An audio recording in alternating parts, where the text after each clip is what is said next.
সুপ্রিয় শিক্ষার্থী বন্ধুরা, সবাইকে বাংলা সম্ভারের পক্ষ থেকে জানাই স্বাগত।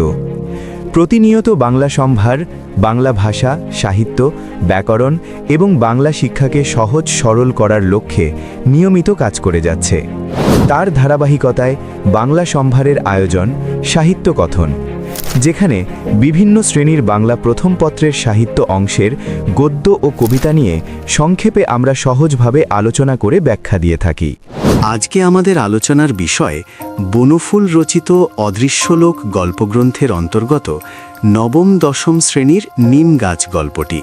আলোচনা শুরু করার আগে আপনাদের কাছে অনুরোধ, যারা আমাদের চ্যানেলকে এখনও সাবস্ক্রাইব করেন নাই, সাবস্ক্রাইব করে পাশে থাকা বেল আইকনটি বাজিয়ে দিন। আজ আমরা কথা বলবো বনফুলের লেখা নিম গাছ নিয়ে। আচ্ছা, গল্পটা তো খুবই ছোট, তাই না? কিন্তু এর ভেতরের কথাটা কিন্তু অনেক বড়। চলুন আজ একসাথেই দেখি কিভাবে এই এক পাতার একটা গল্প একটা বিশাল সামাজিক বাস্তবতাকে আমাদের সামনে তুলে ধরে। তো গল্পটা শুরু হচ্ছে একটা নিম গাছকে নিয়ে, একদম সহজ সরল ব্যাপার, তাই না? কিন্তু এখানেই লেখক আমাদের একটা প্রশ্নের মুখে ফেলে দেন। আচ্ছা, এই গল্পটা কি আসলেই একটা গাছের, নাকি এর আড়ালে অন্য কিছু লুকিয়ে আছে? গল্পের একদম কেন্দ্রবিন্দুতে রয়েছে এই নিম গাছটা, মানে একে একটা চরিত্রই বলা যায়। তবে সে একদম চুপচাপ নীরব একটা চরিত্র, কিন্তু এর অস্তিত্বটা যেন নিজের জন্য নয়, পুরোটাই অন্যদের প্রয়োজনে। এর উপস্থিতিটা শান্ত কিন্তু খুবই জরুরি। আচ্ছা চলুন এবার একটু দেখি গাছটা ঠিক কিভাবে সবার উপকারে লাগে। এর যে কত গুণ, কতভাবে যে একে ব্যবহার করা হয় সেটা শুনলে অবাক হতে হয়। আর ঠিক এই কারণেই গাছটা ওই এলাকার একটা অপরিহার্য অংশ হয়ে উঠেছে। ভাবা যায়, এর উপযোগিতার লিস্টটা একবার দেখুন। গাছের ছালটা সিদ্ধ করে কাজে লাগানো হচ্ছে, পাতা বেটে লাগানো হচ্ছে নানারকম চর্মরোগে, এমনকি যকৃতের জন্য বেগুন দিয়ে এর পাতা ভেজে খাওয়া হচ্ছে। কচি পাতা তো কাঁচাই খেয়ে ফেলছে অনেকে, আবার ডাল দিয়ে দাঁতও মাজা হচ্ছে। মানে এক কথায় বলতে গেলে গাছটার কোনো অংশই ফেলনা না, মানুষ নিজেদের প্রয়োজনের সবটা নিংড়ে নিচ্ছে। গল্পে তো বলাই হয়েছে চর্মরোগের জন্য এটা একটা অব্যর্থ মহা ঔষধ। মানে খোস পাচড়া, চুলকানি, দাঁত এসবে তো এর জুড়ি মেলা ভার। এর ঔষধি গুণের জন্যই কিন্তু এর এত কদর।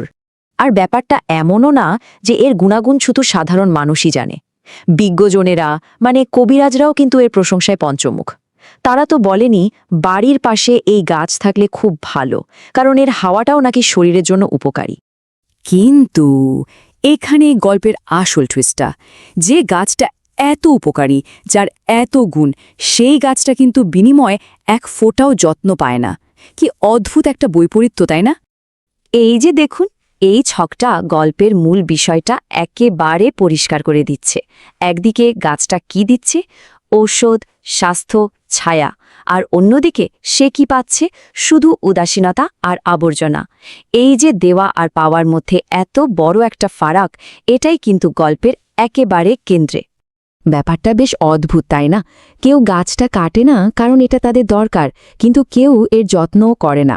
গাছটা যেন শুধু তার উপযোগিতার জন্যই টিকে আছে, নিজের জন্য নয়। আর তার চারপাশে শুধু আবর্জনার স্তূপ জমে। আর ঠিক এই রকম একটা সময়ে গল্পে আসে এক নতুন চরিত্র। আর এই মানুষটার আসার সাথে সাথেই যেন পুরো বর্ণনার মোড় ঘুরে যায়। কারণ সে গাছটাকে দেখে, কিন্তু একেবারে অন্য চোখে।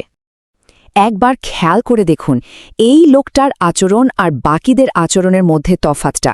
সে কিন্তু আর 10 জনের মতো গাছের ছাল তুলছে না, পাতা ছিঁড়ছে না বা ডালও ভাঙছে না। সেই শুধু মুগ্ধ হয়ে গাছটার দিকে তাকিয়ে আছে। তার কাছে গাছটা ব্যবহারের জিনিস নয়, বরং প্রশংসার বস্তু। আর তার এই দৃষ্টিভঙ্গিটা কি সুন্দরভাবে ফুটে উঠেছে তার বলা কথাটায়।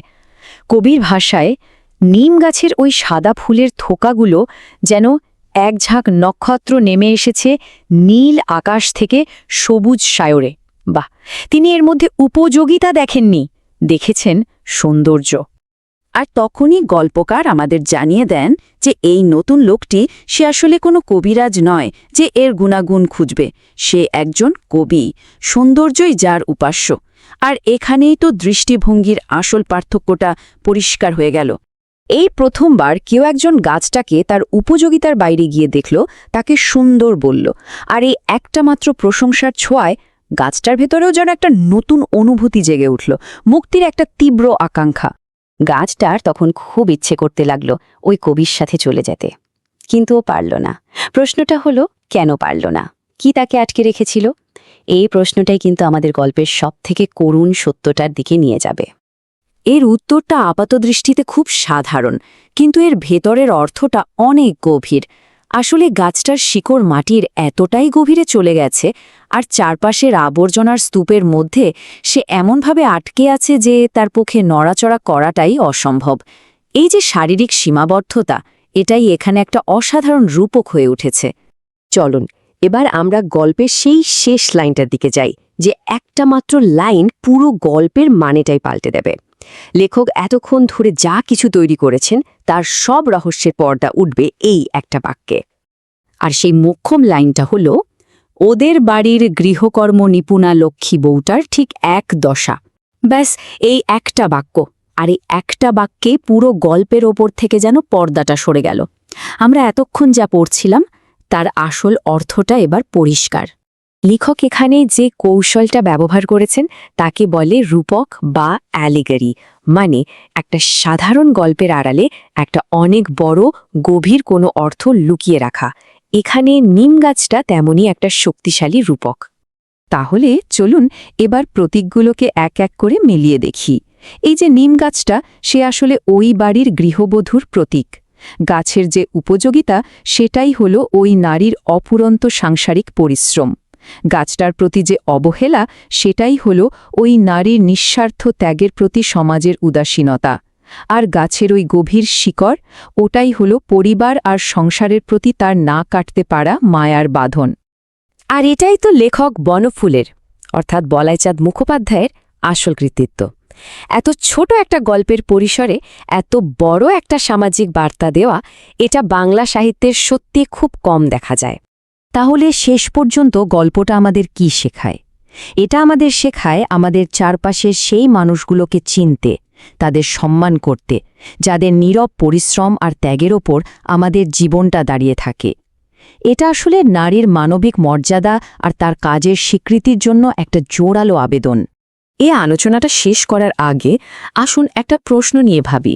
এই যে এত শক্তিশালী একটা রূপক আমরা দেখলাম, এটা যদি আমাদের নিজেদের জীবনেও খুঁজি, তাহলে আমাদের চারপাশে এরকম নিম গাছ হয়ে বেঁচে আছে কারা? কারা সেই মানুষ যারা নীরবে শুধুই দিয়েই যাচ্ছে? আমাদের চ্যানেলের ভিডিও ও আলোচনাগুলো যদি আপনাদের ভালো লাগে, তাহলে লাইক ও সাবস্ক্রাইব করতে ভুলবেন না এবং বন্ধুদের মাঝে শেয়ার করুন। ধন্যবাদ।